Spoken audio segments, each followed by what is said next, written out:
ചിലപ്പോൾ ഞാൻ ഇതിൽ ഹാഫ് ഉണ്ടാക്കുന്നത്. ഞാൻ ഇതിൽ പോപ്കോൺ ഒഴിക്കാൻ പറ്റും. ഇതാണ് പോപ്കോണ്. ഞാൻ ഇതിനകത്ത് ഇടാൻ പോകുന്നു.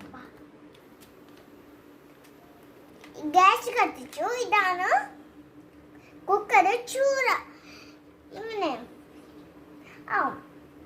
എന്നിട്ട് നമുക്ക് അതിനകത്തിടാം. നല്ലോട്ട് ചൂടായിട്ട് ഇതിനെ നമുക്കിടാം. ബാ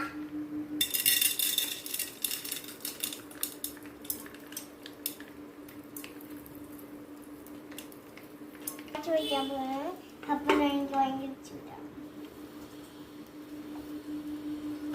അടിക്ക് വയ്ക്കാൻ പറ്റുന്നില്ല. നമുക്ക് ഇപ്പം പൊട്ടി വന്നിട്ടുണ്ട്. ഇത് തുറക്കാം. മണം ഉണ്ട്.